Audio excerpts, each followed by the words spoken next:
Ok, pues vamos a empezar. Bueno, primero que nada quisiera agradecer la invitación de la Asociación Geotérmica Colombiana y en particular de Pablo Aguilera para participar en esta serie de pláticas que ellos han venido organizando desde hace un buen tiempo. Eh, Vamos a hablar efectivamente, como él dijo, de la situación actual de la geotermia en México y bueno, pues más o menos cuáles serían las perspectivas que en lo personal veo sobre ella, ¿no? Y yo quisiera empezar presentando la situación, digamos, mundial de la geotermia en esta siguiente lámina que vamos a ver aquí. Ahí pueden ver ustedes la lista de países que pues tienen algún tipo de capacidad instalada para generar energía eléctrica, ¿no? Esta tabla la preparamos con los datos del reporte que se preparó para el Congreso Mundial de Geotermia, que como probablemente ustedes saben, se iba a desarrollar en mayo de este año en Islandia y pues debió posponerse por la pandemia de COVID-19 para mayo del próximo año. Sin embargo, el reporte que incluye todos los reportes de los países que preparamos cada 5 años y ahora van a ser cada 3 años, ya está disponible, ya se puede consultar. Y bueno, con datos de este reporte que preparó este año Gerald Hotrer, pero también con datos del reporte anual del Consejo Europeo de Energía Geotérmica, el EGEC, y del capítulo geotérmico de la Agencia Internacional de Energía, que se publicó hace en junio apenas, ¿no? Del IEA Geothermal 2020, es que hemos preparado esta tabla, este cuadro, con la capacidad total de los 31 países que ya en estos momentos tienen plantas geotérmicas en operación, así sean muy pequeñas como los últimos, de apenas 300 kilowatts, ¿no? El total para diciembre del año pasado es del orden de 15.480 megawatts, como pueden ver ustedes ahí, y se estima que a finales de este año habría otro poco más de plantas en operación.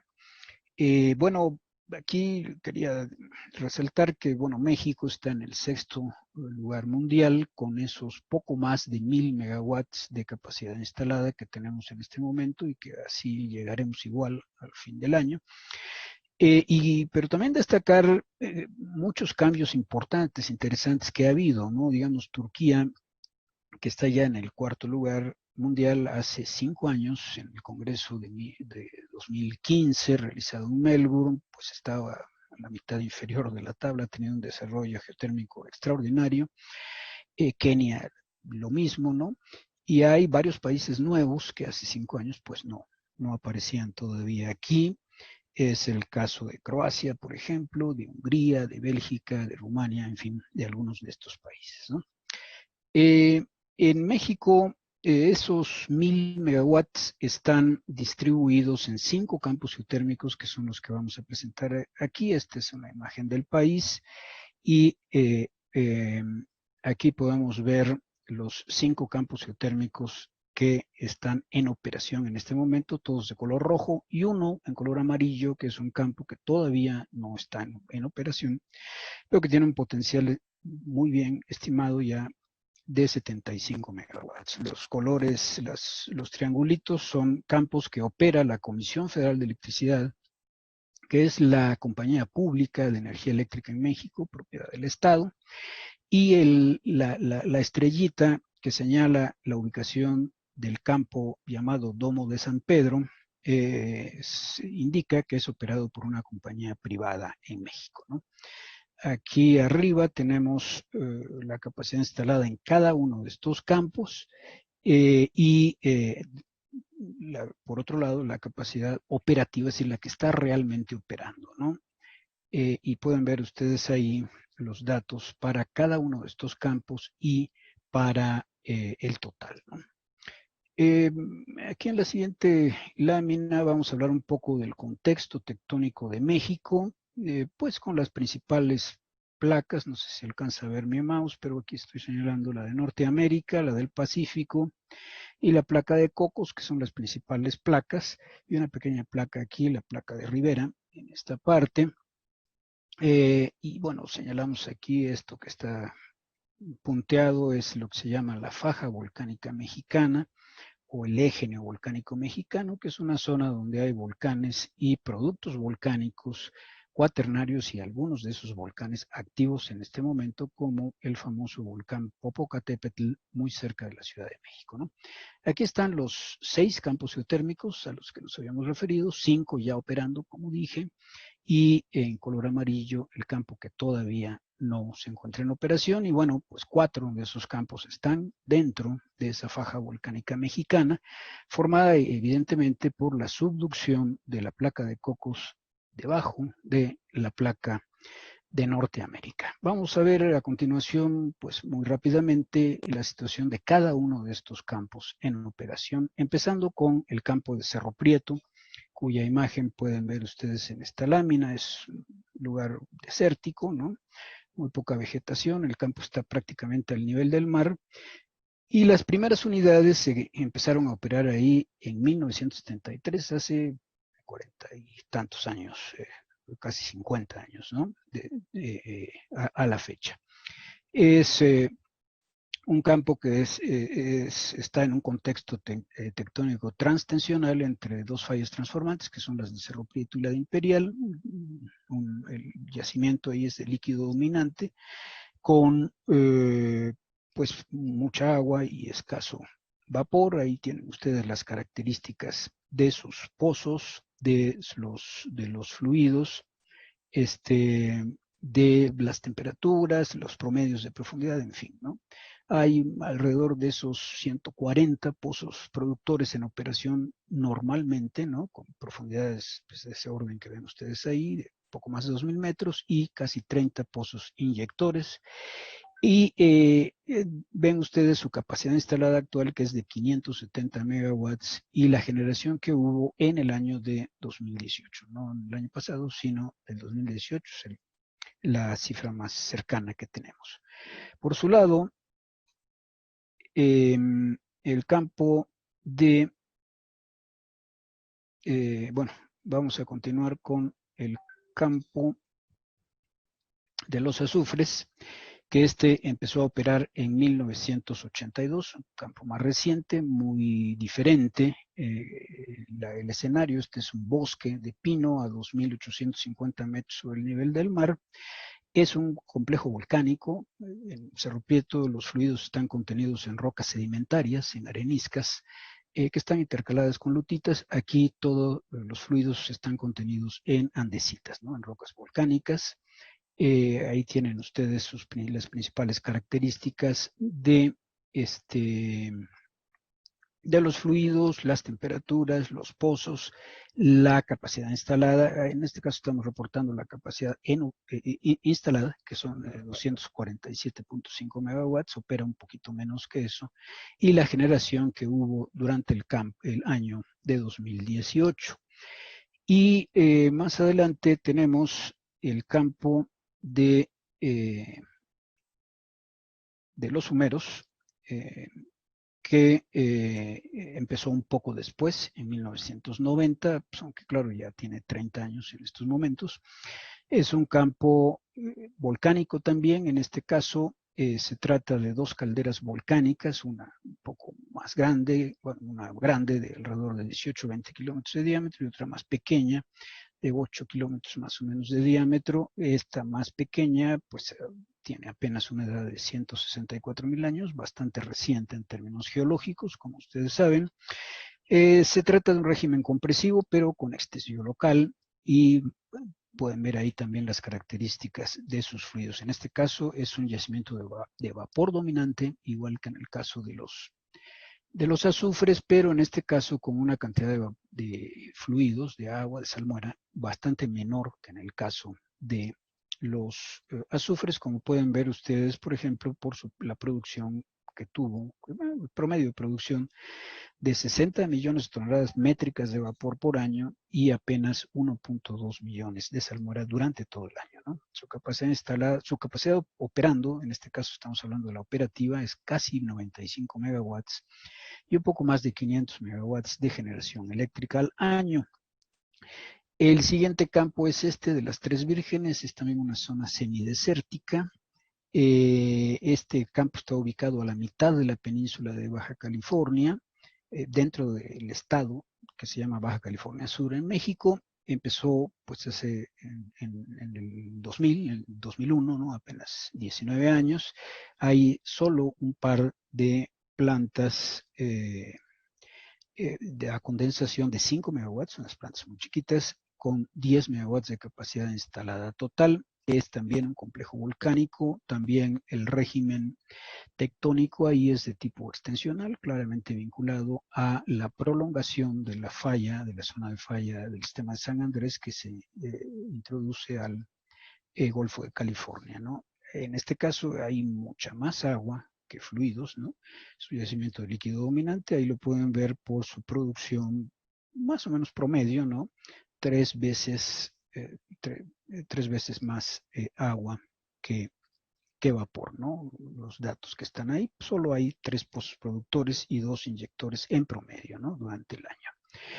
Y pasamos al campo más reciente, que es este del Domo de San Pedro, que este tiene apenas 5 años, de que se instalaron las primeras unidades de generación ahí, que fueron 2 unidades a contrapresión, que no eran nuevas, ¿no? Eran ya usadas, pero bueno, se instalaron para empezar a conocer un poco mejor el yacimiento. Actualmente hay una planta de condensación nueva que se mandó a hacer expresamente para el campo de 25.5 megawatts y las otras 2 plantas, aunque siguen ahí, pues ya no operan, ¿no? Opera nada más esta planta. Bueno, déjenme ver si puedo pasar sus características. Ahí están. Se trata en este caso de 2 domos de composición dacítica. Aquí estamos viendo uno de ellos. Domos realmente muy grandes, de edad cuaternaria también. Este, este campo tiene la característica, igual que el campo de las Tres Vírgenes, que los fluidos se encuentran en rocas intrusivas, ¿no? En rocas graníticas. Las Tres Vírgenes exclusivamente en rocas graníticas, en este campo tanto en rocas graníticas como también en algunas rocas que sobreyacen al basamento granítico que son volcánicas, ¿no? Y también tienen la característica, digamos, única con respecto a los otros campos que opera la CFE, de que los fluidos se encuentran a una profundidad promedio bastante mayor, del orden de los 3.000 metros, como estamos viendo ahí. Este campo pues, generó apenas 127 gigawatts hora en el año de 2018. Quisiera mencionar un poco sobre los antecedentes de la geotecnia en México, porque bueno, eso es lo que le ha permitido al país todo este desarrollo, ¿no? Ahí estamos viendo una foto del volcán Paricutín, que es un volcán monogenético que se formó, apareció en 1943, ¿no? Aquí en el estado de Michoacán, donde yo vivo, o cerca de esta ciudad, ¿no? Y bueno, cuando digo que se formó es que no había nada, ¿no? No fue que ya estaba y que hizo una erupción en ese año. No existía este volcán y se formó lo que lo convierte en el volcán, uno de los volcanes más recientes del mundo, y en México, por lo menos, es el más reciente, ¿no? Eh, entonces se trata de un cono cinerítico, bueno, que tuvo desde luego erupciones lábicas de basalto y todo, y que, bueno, terminó de formarse, su actividad eruptiva terminó en unos 9 años más o menos, ¿no? Así que a principios de la década de los 50 pues ya estaba, ya desde entonces se puede considerar como un volcán extinto, ¿no? Pero claro que eso en México generó, no solo en México, sino en todo el mundo generó mucha atención y empezó a propiciar el interés en la energía del interior de la Tierra, ¿no? Pero un poco antes, a principios del siglo pasado, se realizó aquí en la Ciudad de México el 10º Congreso Geológico Internacional, el único que se ha desarrollado en México, Y bueno, hubo una excursión, una de las excursiones de campo fue precisamente a una zona geotérmica que era la zona de Ixtlán de los Herbores, que casualmente también está aquí en Michoacán, ¿no? El Paricutín, como ya habíamos dicho, el 20 de febrero nace, ¿no? Genera también mucho interés. En el 48 hay una tesis profesional, pues histórica, ¿verdad? Porque es la primera que en México, bueno, era una tesis enfocada en la parte hidrológica, pero se hace sobre una zona geotérmica que todavía se conoce hasta la fecha, que es esa de San Bartolomé de los Baños en el estado de Guanajuato, y finalmente la Comisión Federal de Electricidad publica en ese año un informe que plantea ya en serio el tratar de aprovechar el calor geotérmico para generar energía eléctrica. Recordemos que en Italia, pues ya la geotérmica tenía sus 50 años, bueno, como 20, 40 años de desarrollo, es decir, no era una gran novedad, pero en México sí lo fue, ¿no? Un poco más adelante, en 1955, se creó en México la comisión, la llamada Comisión de Energía Geotérmica, que, bueno, después desapareció y se integró, fue absorbida por la Comisión Federal de Electricidad. Y en ese mismo año, pues se perfora el primer pozo geotérmico en México. Ahí lo tienen ustedes a su izquierda. Está el equipo de perforación, era uno de esos equipos de pulseta, ¿no? Bueno, ya se había inventado desde luego la perforación rotaria, o mesa rotaria, que es la que actualmente se sigue utilizando en todo el mundo, para pozos de todo tipo, ¿no? Petroleros, en fin. Pero este era un equipo todavía de pulseta que iba por medio de la pulsación, iba haciendo el pozo, ¿no? Ese primer pozo tuvo del orden de 300, 330 metros de profundidad, pero encontró vapor y permitió que unos años después, en 1959, se pusiera la planta que ven ustedes a su derecha, que es una planta geotermoeléctrica a condensación de 3.5 megawatts fabricada en Italia y traída a México y que operó durante un buen tiempo, aunque nunca logró generar más allá de 2.5 megawatts, pero estuvo generando muchos años en esa zona de Patey, que es una zona geotérmica en el estado de Hidalgo, en la parte central de México, y la planta actualmente se encuentra como una pieza, pues ahora sí, de museo, ¿no? En el campo geotérmico de los azufres, ¿no?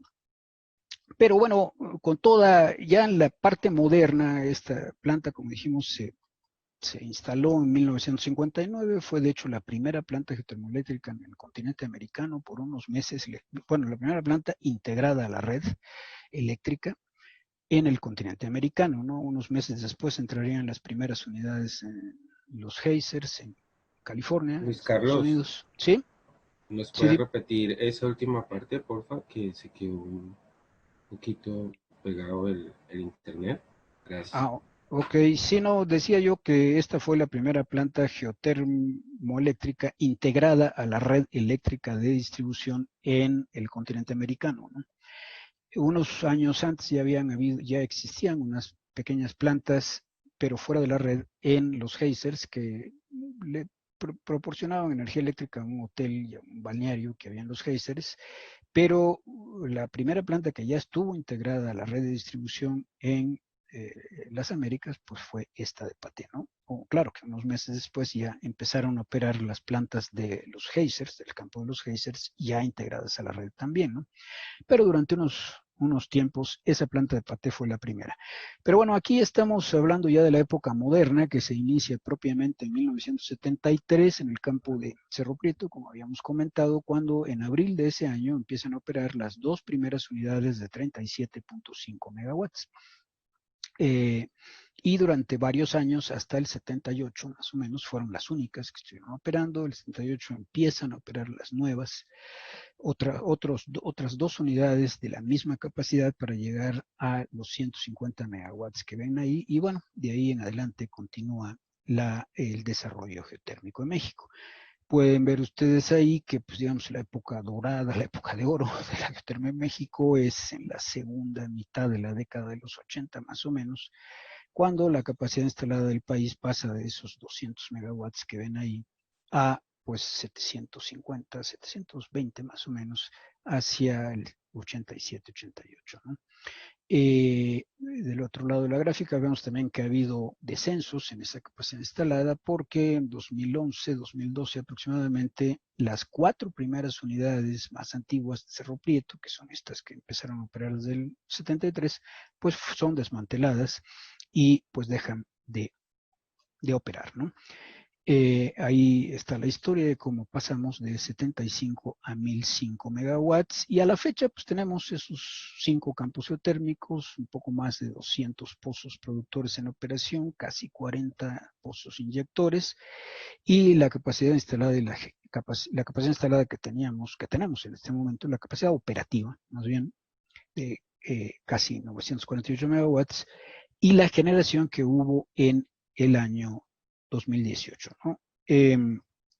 Pueden ver ustedes que, bueno, pues es apenas el 1.2% la capacidad instalada de la capacidad eléctrica de México y la generación apenas el 1.7%, como podemos ver en estas dos gráficas siguientes. Aquí tenemos la capacidad eléctrica instalada en todo el país a fines del año pasado, casi 80,000 megawatts, de los cuales pues el 66% son plantas que operan con combustibles fósiles, ¿no? Básicamente gas natural y un par de plantas carboeléctricas que tenemos en la zona norte de México, ¿no? Y bueno, pues casi un 16% de plantas hidroeléctricas, un 7,5% de plantas eólicas, un poco más de 4 de solares, y la geotermia que está resaltada aquí, pues es apenas esos 947 megawatts representan el 1.2%. La situación mejora un poquito en cuanto a la generación eléctrica. De nuevo, estamos utilizando aquí cifras de 2018, año en el que México generó casi 317,000 gigawatts hora, ¿no? Durante ese año.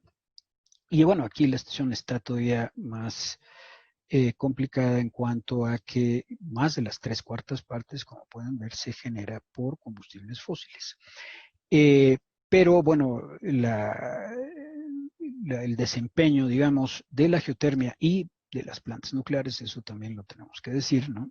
Que aunque solo es el 2% de la capacidad instalada, 1.365 megawatts que hay en las dos únicas unidades nucleares que tiene México, pues sí generan el 4% más, o sea, generan el doble de su capacidad instalada, mientras que la geotermia, por su parte, logra generar ese 1.7%. ¿Por qué? Porque, bueno, pues como sabemos, la capacidad, el factor de planta de estas plantas de tipo núcleo eléctrico, geotermoeléctrico, pues es muy alto, ¿no? Comparado con el factor de planta de plantas eólicas, solares, eh, que son plantas intermitentes, que no generan todo el día ni todos los meses del año. Pero bueno, eh, esa es más o menos la situación.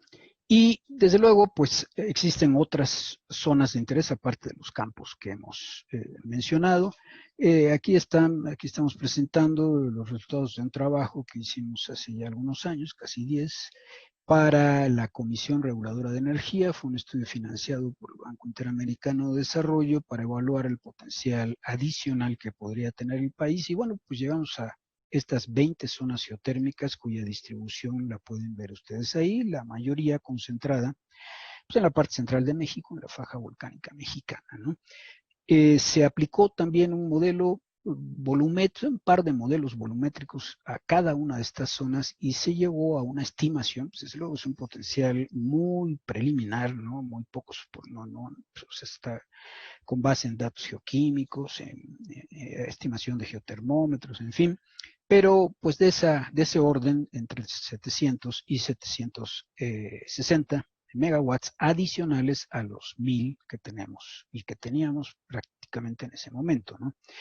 Cabe comentar que de estas 20 zonas geotérmicas, 15, es decir, la gran mayoría, y que son las que aparecen ahí señaladas, no sé si se alcance a ver la sombrita de color, pero 15 de ellas ya fueron ya se les solicitó, ya se hizo la solicitud de permiso de exploración en ellas y ya la concedió, ya fueron concedidas por la Secretaría de Energía, quedando libres únicamente las 5 que espero que se alcancen a ver por allá, ¿no? De las cuales la más relevante pues es la que está abajo, casi en la frontera con Guatemala, que es un volcán, el volcán Tacaná, donde se estiman del orden de 52 megawatts. Las otras zonas, que son también bastante interesantes, pues ya las tiene o la Comisión Federal de Electricidad o algunas compañías privadas y están tratando de desarrollarlas, ¿no?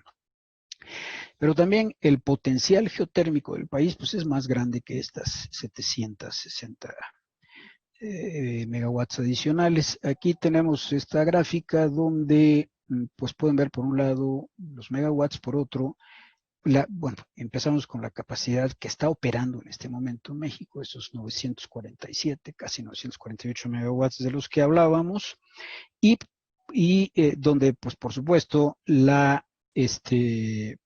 certidumbre pues es mayor, pues ahí está, las plantas están operando, eso no se discute, ¿no?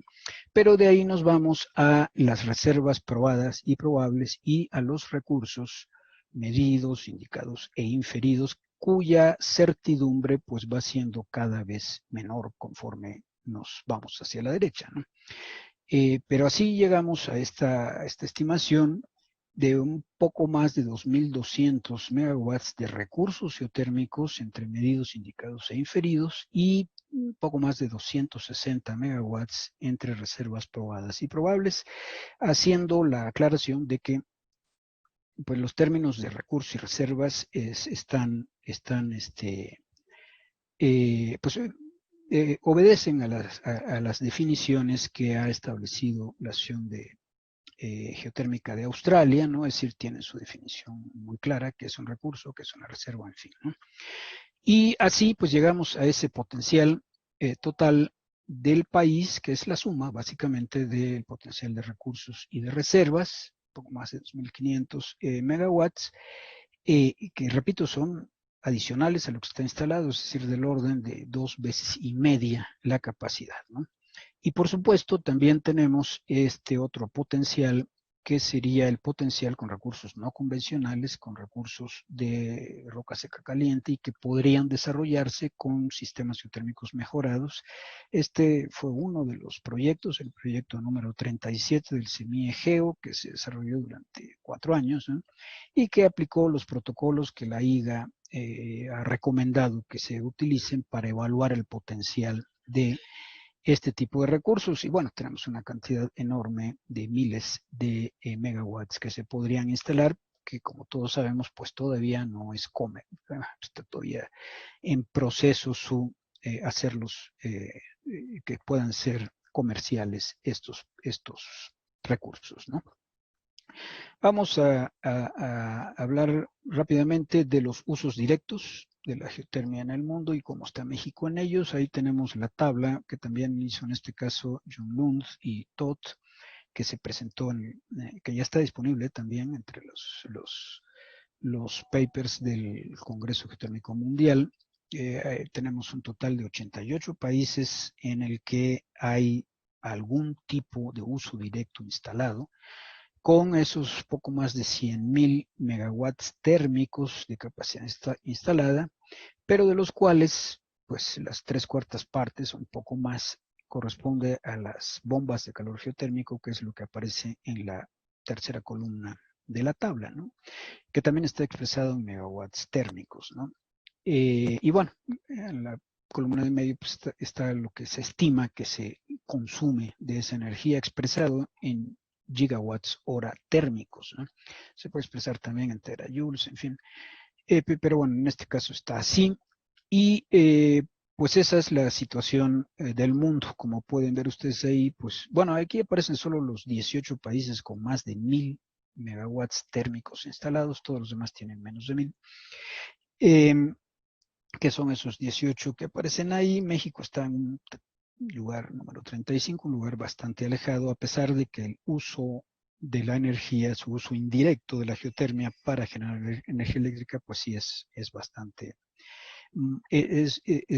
mayor, ¿no? Bueno, solo para complementar, ahí tenemos cuáles son los principales usos. Lo decíamos ahí, 72% son las bombas de calor. Y en segundo lugar, casi empatados, 11, casi 12%, los usos en calefacción, ¿no? Calefacción geotérmica y en balnearios, ¿no? Balnearios, albercas termales, spas, etcétera, ¿no? Muy lejos, pero todavía pintando un poco, está con un 2.3%, los invernaderos, el uso en invernaderos, y pues los demás usos pues ya son menores del 1%, ¿no? En México en particular, estos 156 megawatts térmicos, que es la situación que tenemos actualmente y que representan, bueno, aquí está expresado en terajoules, se desglosan en estos usos en particular, pues el 99% prácticamente son balnearios, ¿no? 155 de los 156.1 son balnearios, y pues apenas la calefacción de espacios que tenemos aquí son unas oficinas de la Comisión Federal de Electricidad en el campo de los azufres, que en invierno es muy frío, ¿no? Que se calienta con energía geotérmica, es lo único que hay en el país hasta la fecha. La deshidratación de vegetales es un proyecto que hay en el Domo de San Pedro para hacer vegetales deshidratados con calor geotérmico, lo que es el residuo de calor allá. Y las primeras 3, 4 bombas de calor geotérmico que se instalaron en el país hace un par de años como producto del otro de los proyectos del CEMIE Geo, ¿no? Y naturalmente las proyecciones son bastante más altas, ¿no? Ahí pueden ver ustedes eh, que para el año 2030, es decir, dentro de 10 años, se estima, de acuerdo con el mapa de ruta tecnológica, MRT quiere decir mapa de ruta tecnológica, que es la fuente, que es un mapa que preparó la Secretaría de Energía de México en el año 2018. Pues ahí está la estimación que varios de los que fuimos convocados para elaborar este mapa, pues estimamos que pudiera haber para el año 2030, ¿no? Esos 3.400 megawatts térmicos, de los cuales pues la mayoría serían eso que le llamamos aplicaciones en cascada, ¿no? Que son aprovechar el agua residual caliente que ya existe, que ya está en los campos geotérmicos, que ya están desarrollados, es decir, no hay que perforar pozos para hacerlo, sino aprovecharla en diversos usos directos.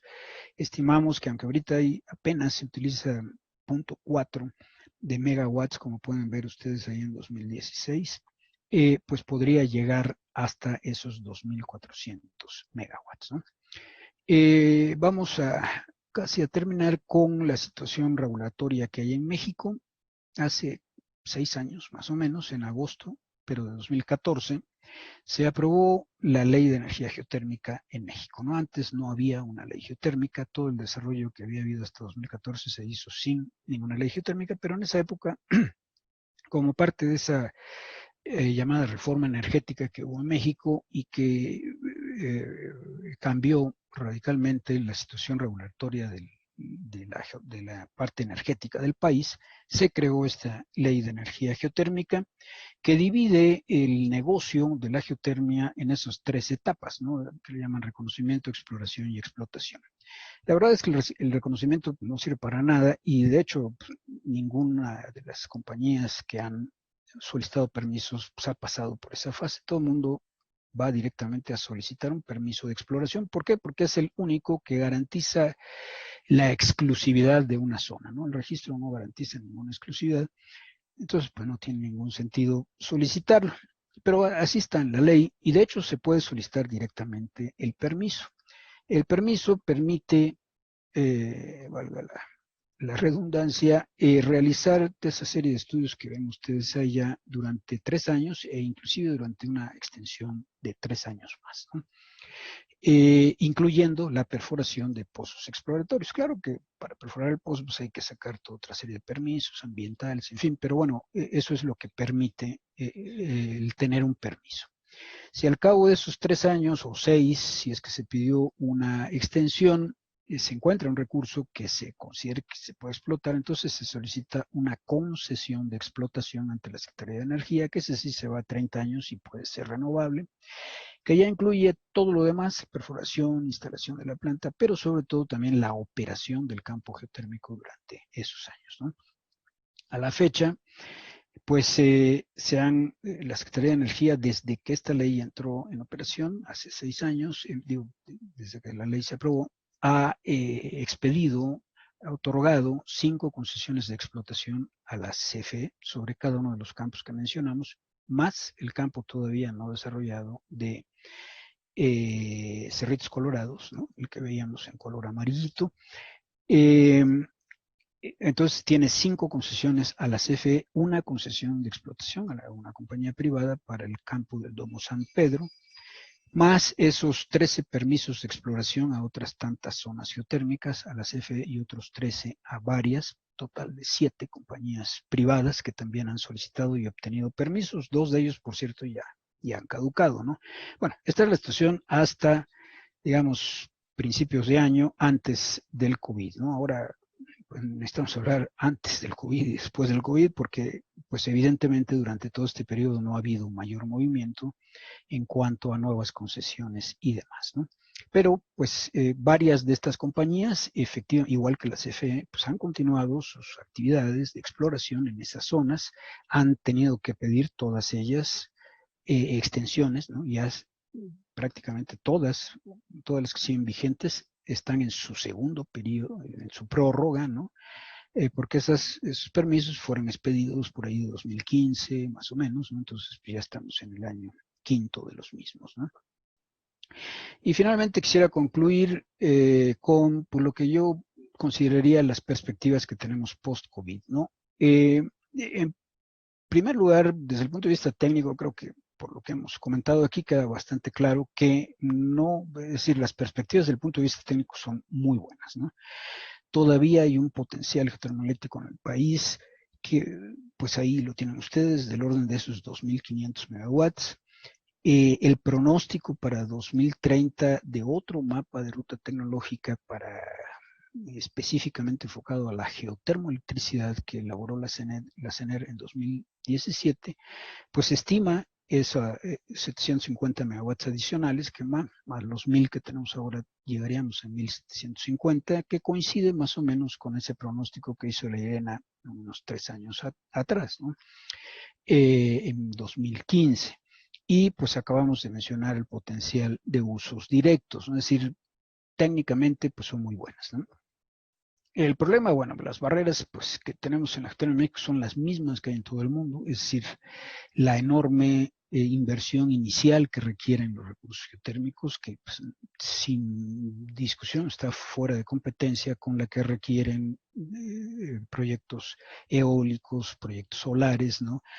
Que evidentemente pues, requieren menos capital inicial y se instalan mucho más rápido, ¿no? Ya sabemos que un proyecto geotérmico, el brownfield que le llaman, ¿no? Es decir, perdón, el greenfield que empieza de cero, pues puede llevarse entre 3 y 6 años del momento que se empieza a explorar, el momento que se genera el primer kilowatt, ¿no? Y contra 8 meses que les lleva a instalar una planta eólica de la misma capacidad, ¿no? Claro, la gran ventaja de la geotermia es que esta genera todas las 24 horas del día, los 365 días del año, y las otras plantas pues, generan un 30, un 25, a veces menos por ciento del tiempo cuando pues, hay sol, cuando hay viento, en fin, ¿no? Pero de todos modos la inversión inicial es una gran barrera que tenemos no solo en México, sino en todo el mundo, ¿no? Y ahora, pues, a partir de diciembre del año pasado, o de enero, cuando la OMS declaró pandemia al COVID-19, pues la recesión económica mundial, ¿no? En México se estima que vamos a tener una caída del Producto Interno Bruto del orden del 10% para el año que entra, muy en línea con el 9 y cacho por ciento que estiman en el Reino Unido, casi el 9% que va a tener Estados Unidos, en fin, el mundo va a tener, las estimaciones actuales son del orden de un 8% mundial de descenso del Producto Interno Bruto en este año, ¿no? Y la energía eléctrica, pues la demanda eléctrica, pues evidentemente que va a caer y va a caer un poco más fuerte que eso, porque normalmente en épocas de crecimiento la demanda eléctrica crece más que el Producto Interno Bruto, pero en épocas de descenso nunca hemos pasado por una crisis como esta en la historia, pero parece bastante claro que también la caída de la demanda eléctrica va a ser superior a la caída del Producto Interno Bruto, por ejemplo, ¿no? Bueno, esas son dos grandes barreras que tenemos ahí, ¿no? Pero en particular en México, pues tenemos esos estímulos, ¿no? Esos aspectos estimulantes que por un lado pues es la reanudación de este programa geotérmico de financiamiento y riesgo compartido, que ya se había lanzado desde el 2010, finales de 2018, ¿no? Y que pues primero se paró por el cambio de gobierno federal que tuvimos en México y después pues, por la propia pandemia, pero recientemente a mediados de año se reanudó, ¿no? Es un programa muy interesante que consiste en compartir el riesgo en nuevas zonas, ¿no? De tal manera que si un pozo se perfora y sale fallido, el seguro lo absorbe, ¿no? El desarrollador no pierde la inversión. Claro, ya hay toda una serie de requisitos muy complejos de cómo se debe localizar el pozo, en fin, ¿no? Pero eso, bueno, es una gran ventaja. Y además hay financiamiento, si sale positivo, y entonces sí, pues el inversionista lo absorbe, hay también financiamientos a tasas muy variables, muy interesantes, ¿no? Es un total de casi 109 millones, 108 millones de dólares financiado básicamente por el Banco Interamericano de Desarrollo. Y por otro lado, este famoso Fondo de Desarrollo Geotérmico para América Latina, el Geothermal Development Fund para América Latina, que ya tiene 4 años que ha venido funcionando en Sudamérica. Este año es la primera vez que se abrió, se amplió para proyectos en México. Anteriormente era solo para América del Sur, ¿no? Para algunos países sudamericanos. Este año se decidió ampliarlo para México y bueno, pues ahí hay también otros 50 millones en este caso de euros, pues disponibles para utilizarlo en proyectos geotérmicos en México, ¿no? Y bueno, yo quiero señalar también como último aspecto, esta planta que ya se había lanzado, la Comisión Federal de Electricidad había lanzado una licitación para construir una nueva planta de 25 megawatts en Los Humeros, pero bueno, y junto con otras plantas de ciclo combinado y demás, ¿no? Pero eran 3 proyectos en total.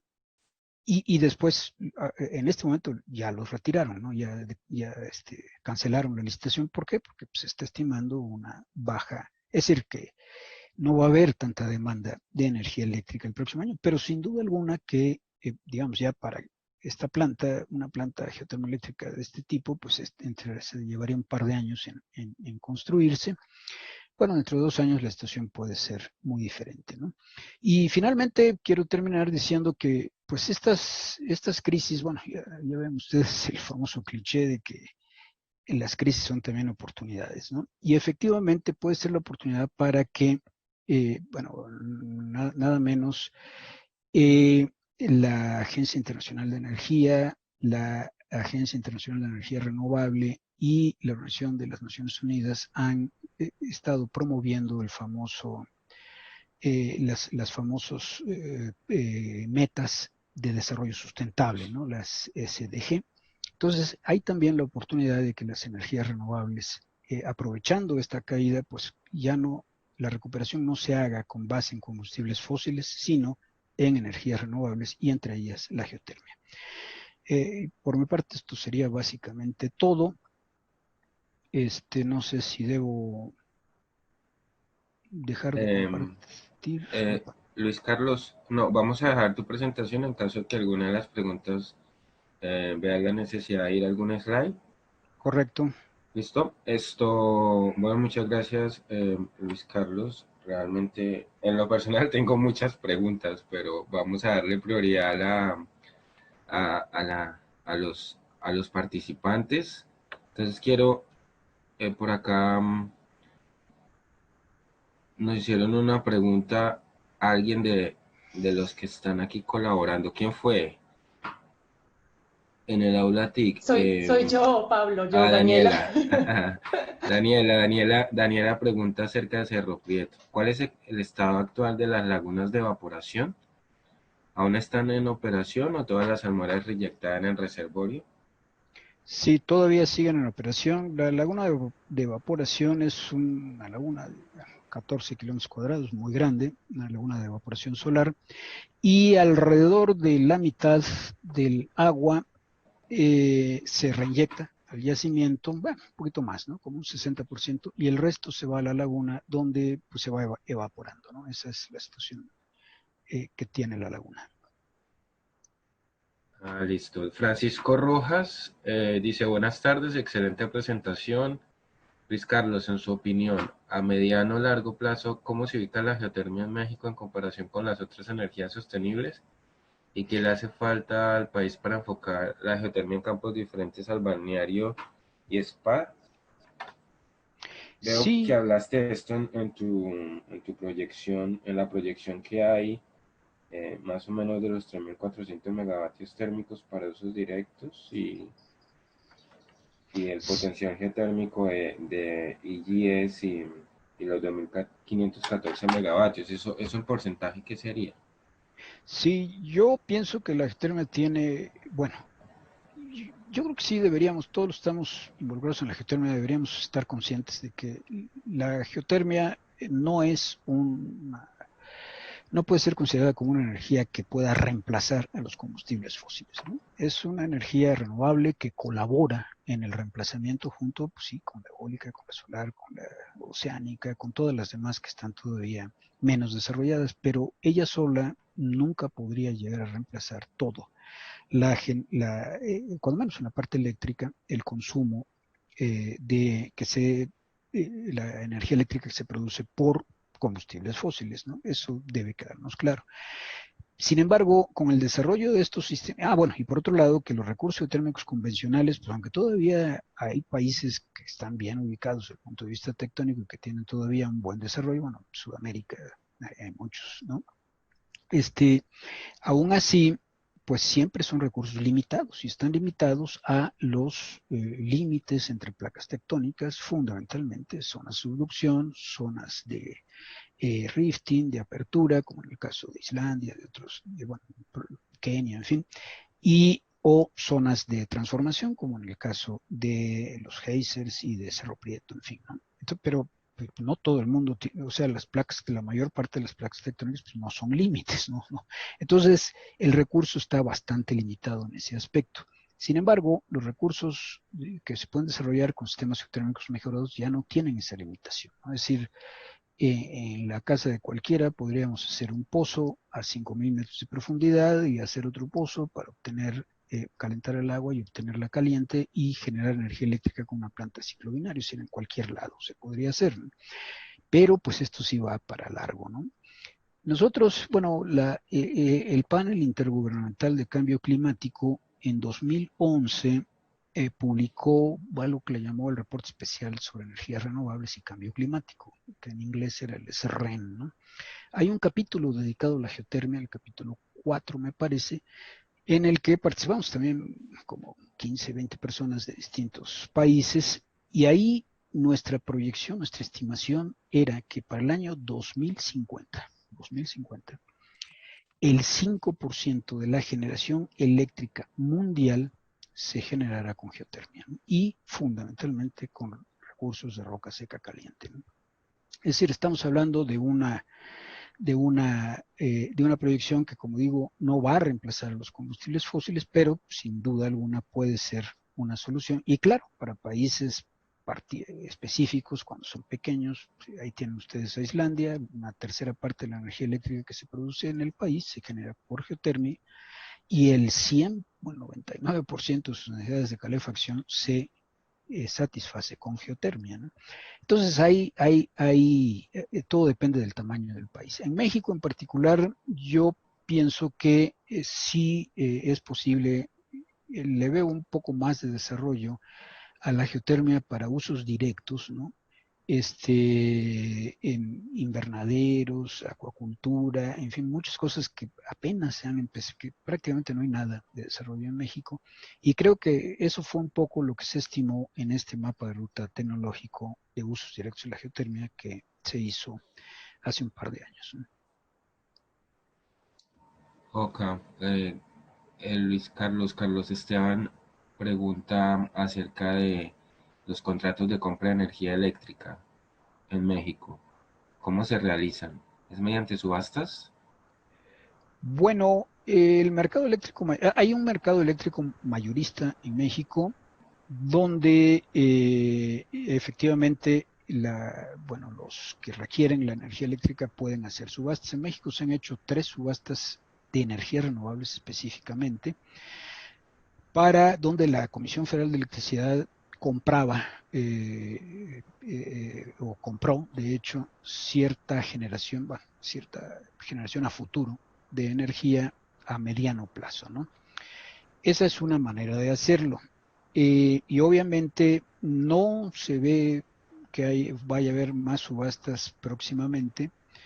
Eventualmente se pueden llegar a hacer, ¿no? Digamos, el pronóstico es que no va a haber otras subastas. De hecho, la cuarta subasta ya se había convocado y se canceló a solicitud de la nueva administración federal, debido a que pues también la capacidad, digamos, la capacidad para absorber estas fuentes de energía intermitentes en los nodos donde se conectan ya empieza a estar excedida en México. En este momento tenemos del orden de 10.000 megawatts, 6.000 y fracción eólicos y casi 4.000 solares, ¿no? Que, bueno, pues representan ya más del 10% de la capacidad total del sistema y que, en principio, si lo ve uno como un sistema eléctrico global, pues bueno, no pinta mucho, ¿no? Pero el problema es que hay ciertos nodos que ya empieza a ser mayoritaria la energía intermitente.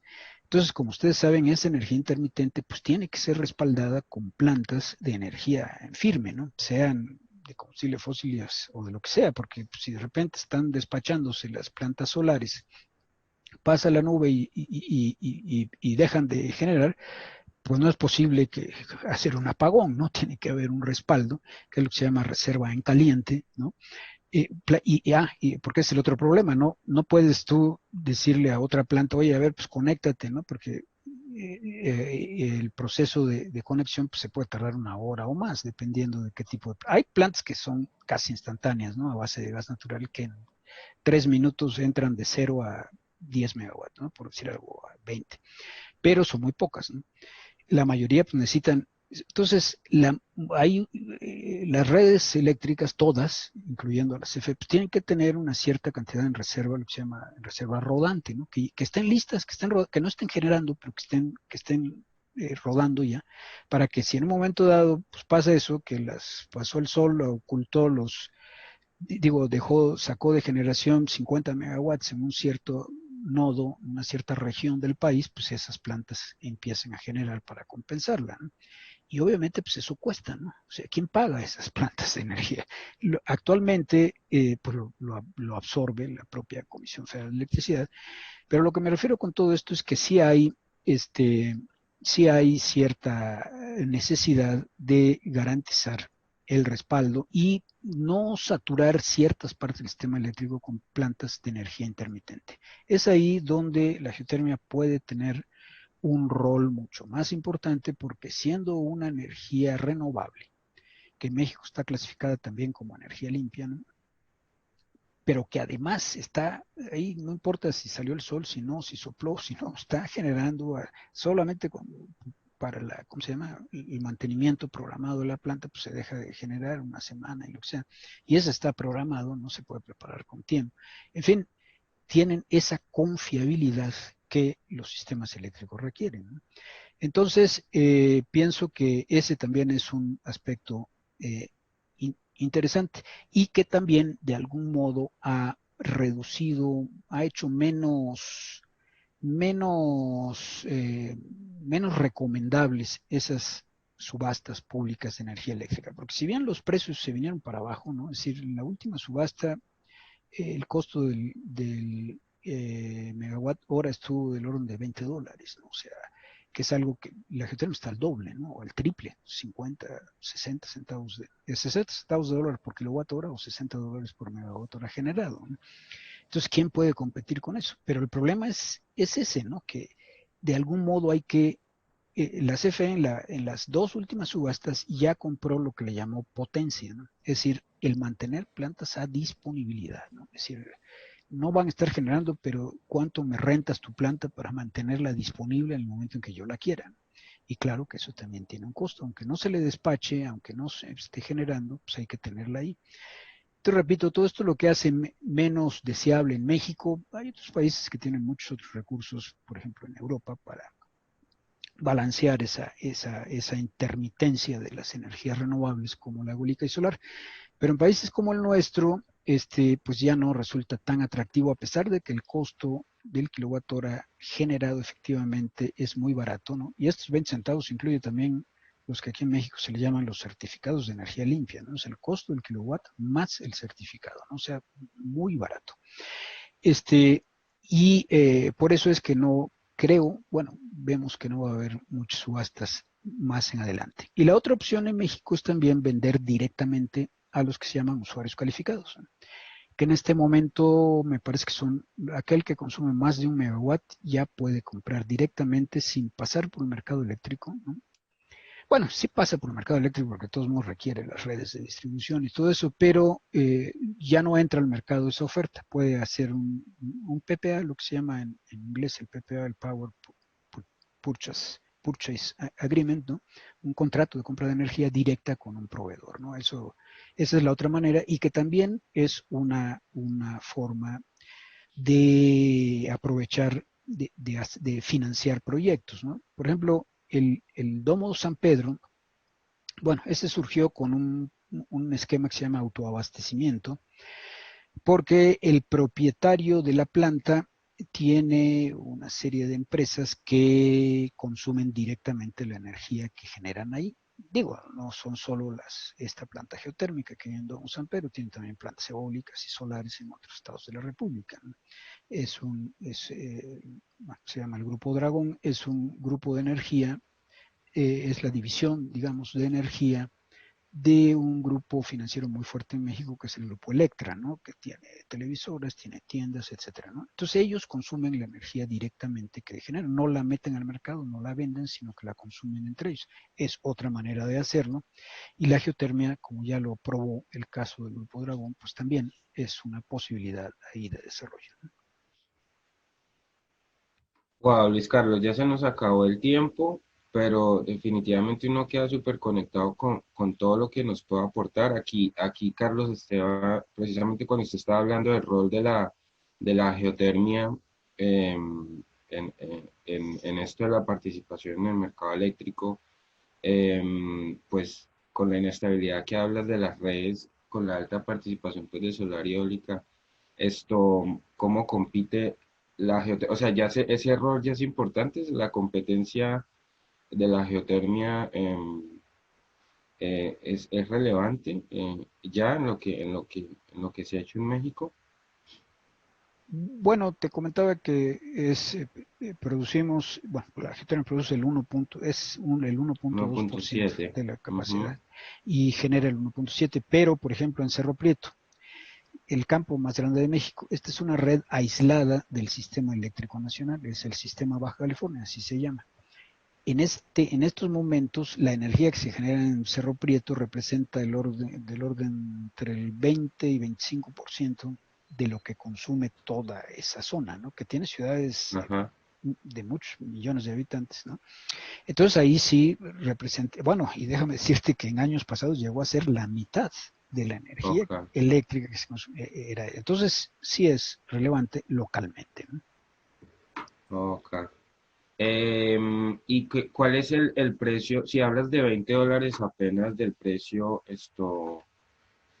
al que se ha bajado el megavatio hora, entonces, ¿cuál es el precio, digamos, del costo o el costo nivelado de energía de un proyecto geotérmico, más o menos en cuánto está y cómo hace para ser competitivo en las subastas? Que aquí Carlos está preguntando también esto.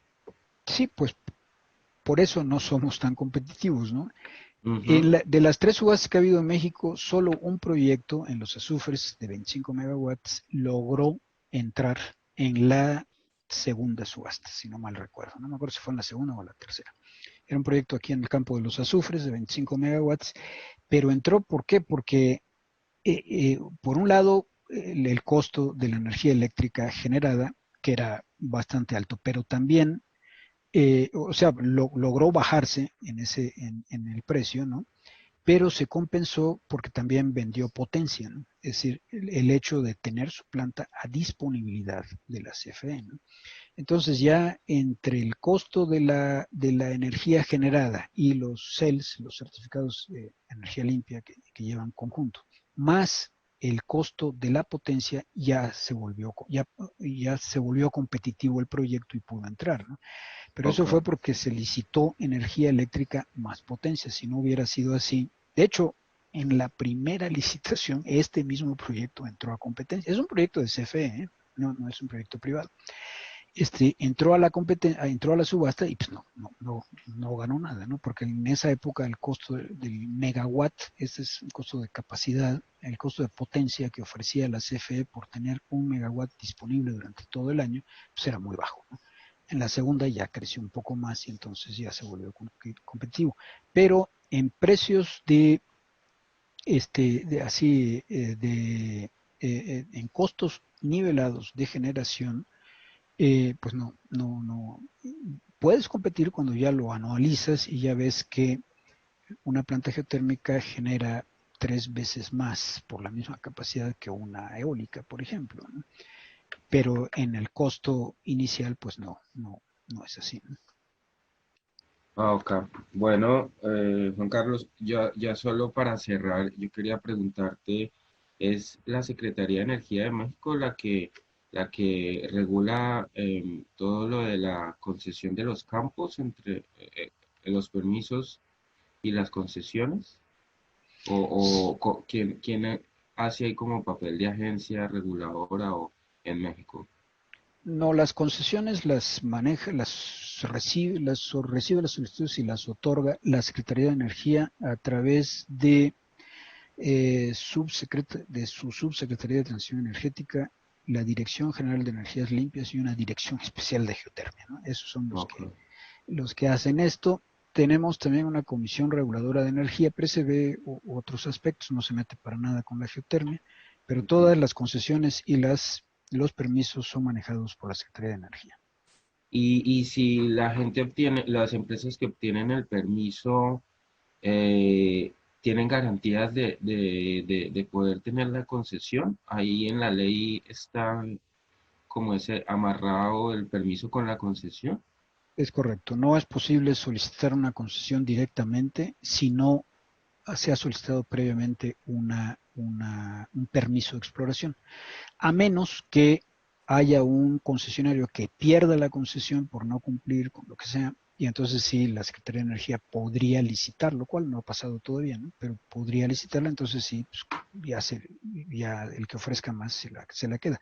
Pero en principio, desde el momento en que obtiene uno un permiso de exploración, ya nadie más se puede meter a explorar o a desarrollar en la zona concesionada, que eso no lo había dicho, pero tiene un total máximo de 150 kilómetros cuadrados, ¿no? Es decir, es la máxima concesión que se puede dar y el máximo permiso. Puede hacer menos, pero no más de 150 kilómetros cuadrados. Ok. Bueno, Luis Carlos, muchas gracias de nuevo por su tiempo, por enseñarnos todo esto sobre el estado de la geotermia en México. Pues nada, esperamos en algún momento volvernos a encontrar y seguir trabajando en todo este proceso también para nosotros en Colombia, que ahí vamos. Contarte que después de la experiencia del workshop, la geotermia, el nuevo gobierno la incluyó en su Plan Nacional de Desarrollo y pues ahí están trabajando unas mesas de trabajo. Vamos a ver que en algún momento nos actualizaremos de qué está ahora pasando en realidad y, y, y ahí estamos conversando sobre esto. Muchas gracias a todos por su asistencia. Nos vemos dentro de 8 días. Vamos a tener a alguien de la red Iberoamérica. Panamericana de Geotermia Somera. Entonces estén pendientes de la invitación. Bueno, que estén muy bien todos Gracias. y damos por finalizado el webinar. Luis Carlos, ¿quiere Gracias. Hasta despedirse? luego. Pues nada, muchas gracias a todos los que atendieron y a todos los que van a ver esta después en YouTube, ¿no? Bueno, muchas gracias. Hasta luego. Hasta luego.